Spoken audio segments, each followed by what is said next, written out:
आज हम डिस्कस करेंगे इंडक्टिव इफेक्ट की नेक्स्ट एप्लीकेशन। कल मैंने आपको बताया था कि किस तरह से हम एसिडिक स्ट्रेंथ को कंपेयर करते हैं। आज मैं आपको बताऊंगा, उस कल हमने कार्बोक्सिलिक ग्रुप्स की बात की थी, आज मैं आपको बताऊंगा comparison of relative acidic strength of alkynes. तो एल्काइंस की एसिडिक स्ट्रेंथ को हम with the help of inductive effect किस तरह से एक्सप्लेन कर सकते हैं। ठीक है, तो फॉर एग्जांपल हमारे पास ये सिंपल इथाइन ग्रुप है, CH ट्रिपल बॉन्ड CH। तो इसमें अगर हमने कंपेयर करनी हो तो यहाँ पे हमने एक तो ये इथाइन मैंने लिख दिया, उसके बाद एक हाइड्रोजन मैंने ये वाला हटा दिया, इसकी जगह मिथाइल ग्रुप लगा दिया। ठीक है, उसी हाइड्रोजन को हटा के यहाँ पे इथाइल ग्रुप लगा लिया। तो अगर हमने इसकी कंपेयर करनी हो रिलेटिव एसिडिक स्ट्रेंथ तो हमारे पास ये ऑर्डर आता है। सबसे ज़्यादा इथाइन की एसिडिटी होती है, उसके बाद ये मिथाइल ग्रुप वाले इथाइन की एसिडिटी होती है, उससे कम होती है इथाइल ग्रुप वाले इथाइन की एसिडिक स्ट्रेंथ। तो इसकी एक्सप्लेनेशन इस तरह से है कुछ कि जो प्लस आई इफेक्ट है, क्योंकि हमें पता है कि यहाँ पे ये चीज़ तो सेम है, जैसे ये पार्ट तो सेम है। ठीक है, तो ये पार्ट हमारे पास सेम है, यहाँ पे भी सेम है, यहाँ पे भी हम इस पार्ट को सेम मान लेते हैं। जैसे ये पार्ट हमारे पास सेम है, यहाँ पे हाइड्रोजन आ गया, यहाँ पे हाइड्रोजन की जगह मिथाइल आ गया, यहाँ हाइड्रोजन या मिथाइल की जगह इथाइल ग्रुप आ गया। तो अब देखा जाए तो इसकी वजह से इसकी मतलब देखने वाली बात है कि एसिडिक स्ट्रेंथ वेरी कर रही है। जो ये साइड ग्रुप जुड़े हुए हैं, जैसे ये जुड़ा हुआ है या ये, तो अब इन तीनों ग्रुप्स को देखा जाए तो ये तीनों ग्रुप्स बेसिकली क्या है, these are plus I groups. Plus I group का मतलब है these are electron releasing groups, ये इलेक्ट्रॉन को रिलीज करते हैं। अब देखने वाली बात है कि कौन ज़्यादा इलेक्ट्रॉन को रिलीज करता है, कौन कम करता है। तो इसका ऑर्डर देखा जाए तो सबसे ज़्यादा इथाइल ग्रुप जो है इलेक्ट्रॉन को रिलीज करता है, ये इथाइल ग्रुप। ठीक है, और ये उसके बाद मिथाइल करता है, उसके बाद हाइड्रोजन करता है। अब देखने वाली बात है कि यहाँ पे जैसे कार्बन कार्बन के बीच में यहाँ पे ऑलरेडी क्या है, ट्रिपल बॉन्ड है, और एक यहाँ पे ये हाइड्रोजन जुड़ा है जो सेम है सब में। ठीक है, अब यहाँ पे कई बार हाइड्रोजन जुड़ रहा है, कई बार ये मिथाइल ग्रुप जुड़ रहा है या इथाइल ग्रुप, ये इसको वेरी कर रहे हैं।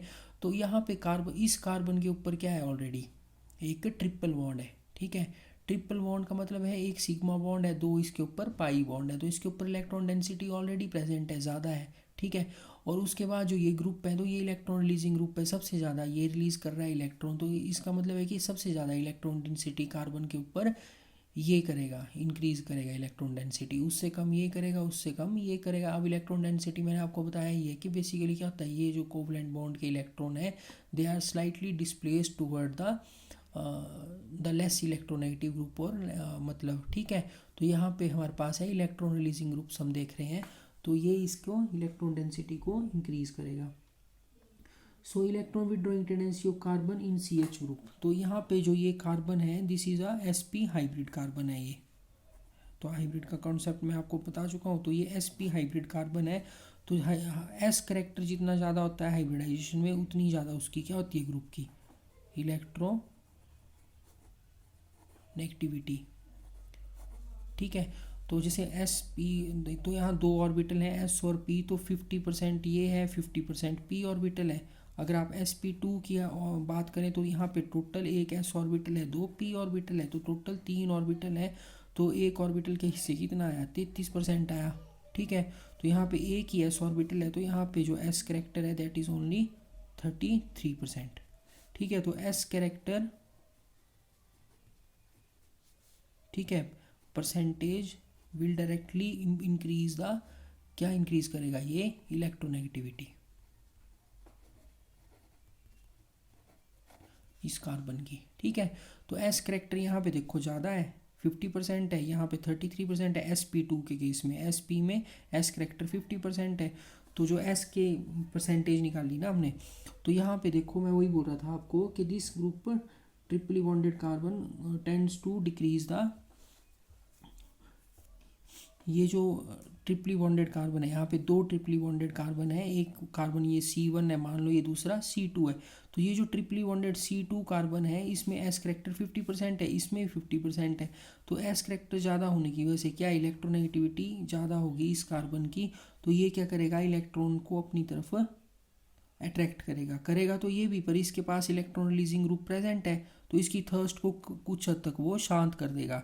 ठीक है, पर इसके लिए जो 10 to डिक्रीज, तो ये क्या करेगा, कार्बन क्या करेगा, अपने इलेक्ट्रॉन डेंसिटी को और ज़्यादा अपनी तरफ अट्रैक्ट करेगा, तो इसके ऊपर फिर इलेक्ट्रॉन डेंसिटी थोड़ी कम हो जाएगी। So the release of proton ion becomes more and more difficult with increase in the size of alkyl group. Therefore the order of relative acidic strength is as given above.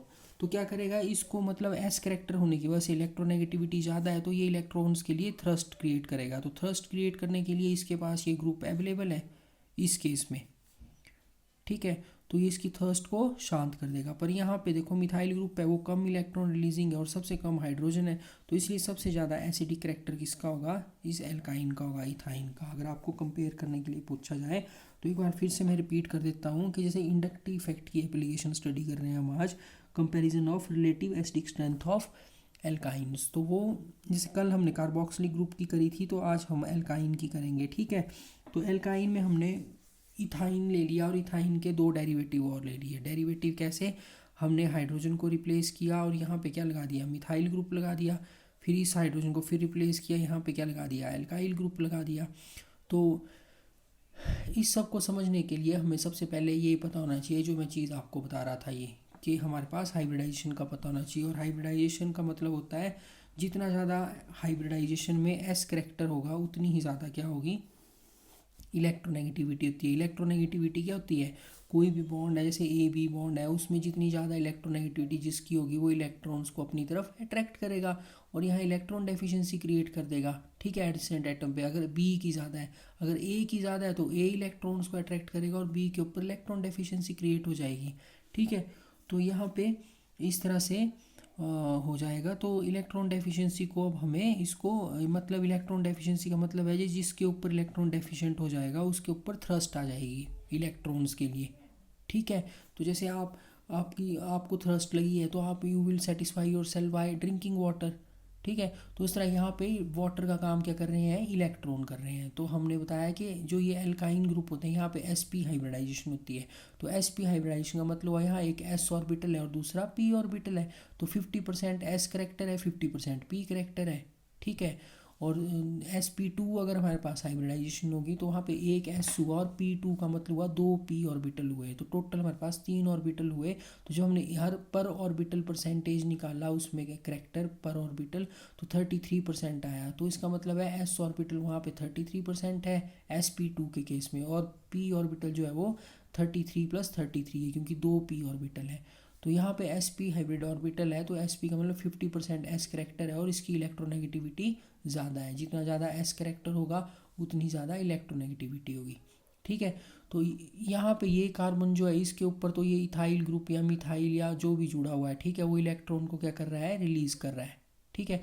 और दूसरा ये C2 है, मतलब इसको मैंने ऐसे ही C2 लिख दिया नोटिफाई करने के लिए, मतलब डिफ्रेंशिएट करने के लिए। तो C2 कार्बन के ऊपर जो हाइड्रोजन है वो भी यहाँ से इलेक्ट्रॉन्स को अपनी तरफ पुल करेगा, ठीक है।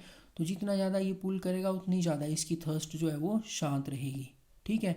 तो उसी तरह जितना तो उतनी स्लोली ये हाइड्रोजन को रिलीज़ करेगा। अगर ये इसके ऊपर कोई नहीं है इलेक्ट्रॉन रिलीजिंग ग्रुप तो ये क्या करेगा, इसको इजीली प्रोटॉन को रिलीज़ कर देगा, ठीक है। So this is the comparison of relative acidic strength of alkynes.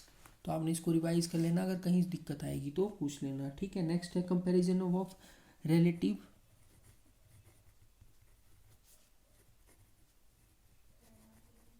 Strength of basis. तो बेसिस की हम जो बेस हैं उनको, उनकी रिलेटिव स्ट्रेंथ को हम किस तरह से कंपेयर करते हैं, ठीक है।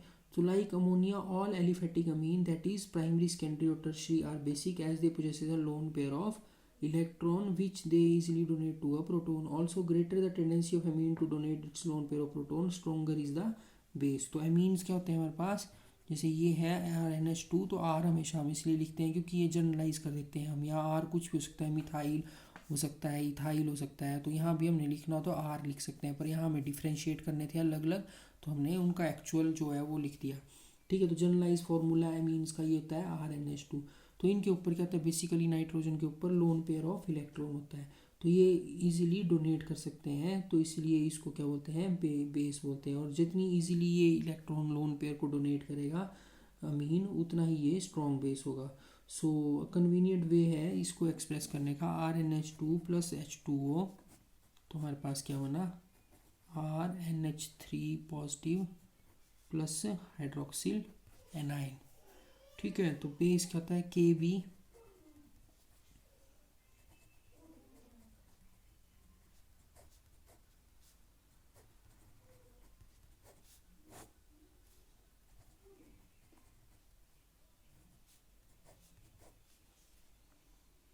Is P K B is equal to minus log of K B.